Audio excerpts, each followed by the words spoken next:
जनता पोल, सबसे सटीक राजनीतिक विश्लेषण, हर राज्य पर पैनी नजर। नमस्कार, जनता पोल पर आपका स्वागत है और आप देख रहे हैं राजनीति में मुद्दा राजस्थान का। और आज हम बात करेंगे राजस्थान भाजपा में चल रही सियासी उठापटक की। क्या पूर्व मुख्यमंत्री वसुंधरा राजे केंद्र में बैठी मोदी और शाह की जोड़ी को दे रही हैं कड़ा संदेश? और क्या राजस्थान में अब कांग्रेस के बाद भाजपा में होगा गुटबाजी का बेहद बड़ा विस्फोट? इसी कड़क मुद्दे पर पेश है जनता पोल का राजनीतिक विश्लेषण, अवश्य देखिए।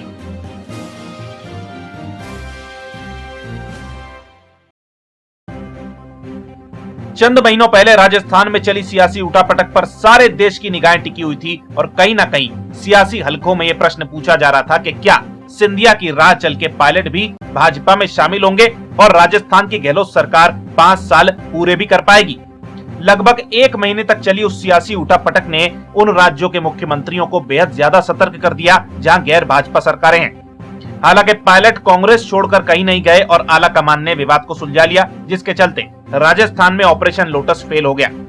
हालांकि इसके फेल होने के पीछे ये कहा गया कि पायलट गुट के पास पर्याप्त संख्या बल नहीं था और ऐसे में अगर पायलट अपने समर्थक विधायकों के साथ कांग्रेस से बगावत करते भी और उन सभी 19 विधानसभा सीटों पर उपचुनाव भी होते और सारी सीटें पायलट गुट भी जीत जाता, तब भी संख्या बल के लिहाज से गहलोत सरकार बहुमत में ही रहती। मगर सिक्के का दूसरा पहलू कहीं ना कहीं राजस्थान की पूर्व मुख्यमंत्री वसुंधरा राजे की ओर साफ इशारा करता है। पायलट के अपने आप नजरबंद होने के दिन से ही राजस्थान भाजपा की ओर से चाहे केंद्रीय मंत्री गजेंद्र सिंह शेखावत हो, प्रदेश अध्यक्ष सतीश पूनिया हो या फिर नेता प्रतिपक्ष गुलाब चंद कटारिया और कई और भाजपा नेता जो ये दावा कर रहे थे कि गहलोत सरकार गिरने वाली है, वहीं दूसरी ओर पूर्व मुख्यमंत्री वसुंधरा राजे ने इस मामले पर काफी लंबे वक्त तक एक ट्वीट तक नहीं किया था। अंदरूनी सूत्र बताते हैं कि कांग्रेस में चल रही सियासी उठापटक के वक्त वसुंधरा राजे ने दिल्ली जाकर रक्षा मंत्री राजनाथ सिंह, भाजपा के राष्ट्रीय अध्यक्ष जेपी नड्डा और संगठन महामंत्री बीएल संतोष से मुलाकात की, जिसके बाद भाजपा में भी हलचल तेज हो गई थी।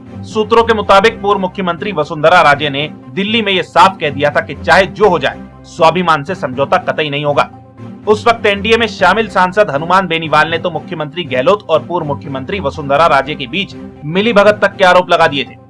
खैर, राजस्थान में गहलोत सरकार बच गई, पायलट की जयपुर वापसी हुई और अब कांग्रेस में फिलहाल विवाद सुलझा हुआ दिखाई दे रहा है। लेकिन उस घटनाक्रम के बाद से कहीं ना कहीं राजस्थान भाजपा में अंदर ही अंदर हलचल बनी हुई है।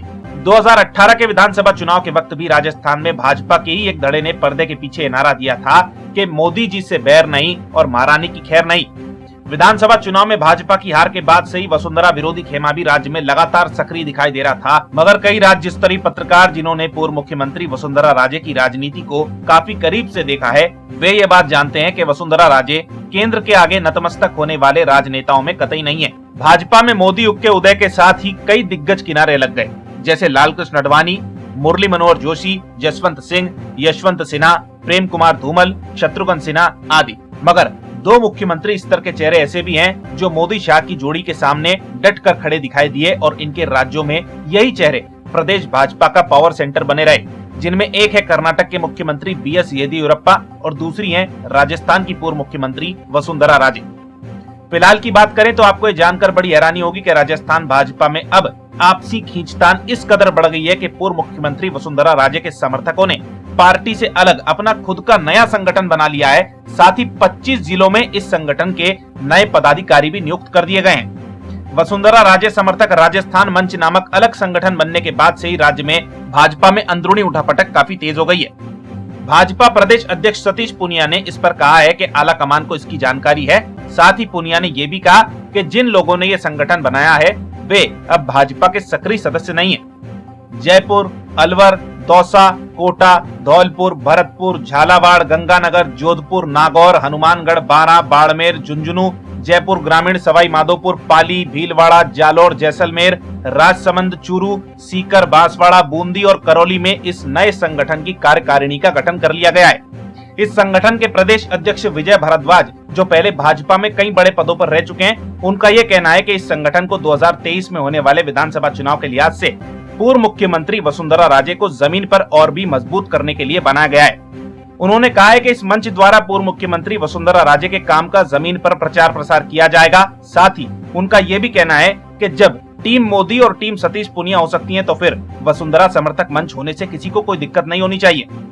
आपको बता दें कि हाल ही में भाजपा आलाकमान ने राजधानी दिल्ली में राजस्थान के सभी बड़े नेताओं को बैठक के लिए बुलाया था, मगर गौर करने वाली बात यह थी कि उस बैठक से पूर्व मुख्यमंत्री वसुंधरा राजे को दूर रखा गया, जिसके बाद कई तरह के प्रश्न उठने लगे।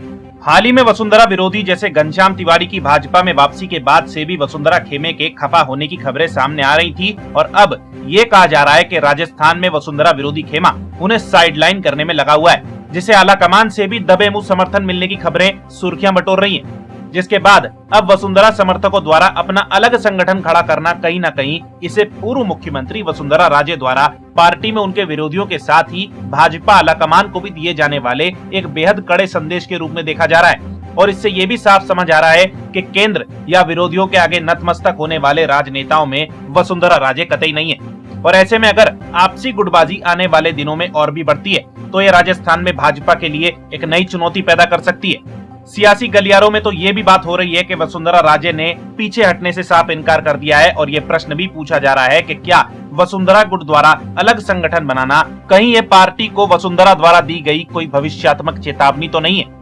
इससे पहले इस तरह का घटनाक्रम कर्नाटक में हुआ था जब आलाकमान ने बीएस येदियुरप्पा को कम आंकने की गलती की थी, जिसके बाद उन्होंने अपनी नई पार्टी को विधानसभा चुनाव 2013 में कर्नाटक के चुनावी रणयुद्ध में उतार दिया था और भाजपा के इस कदर वोट कटे थे कि राज्य में कांग्रेस की पूर्ण बहुमत वाली सरकार आ गई थी, जिसके बाद भाजपा को येदियुरप्पा की घर वापसी करवानी पड़ी और अब जब वहां भाजपा की सरकार है तो मुख्यमंत्री भी येदियुरप्पा ही हैं। ऐसे में अब राजस्थान में वसुंधरा समर्थक गुट बनाम आलाकमान समर्थित वसुंधरा विरोधी गुट के बीच चल रही इस आपसी खींचतान ने राज्य का सियासी पारा और भी चढ़ा दिया है और सियासी हलकों में कई तरह के प्रश्न गूंजने लगे हैं। तो अब आगे क्या होता है ये देखना वाकई बेहद दिलचस्प रहेगा।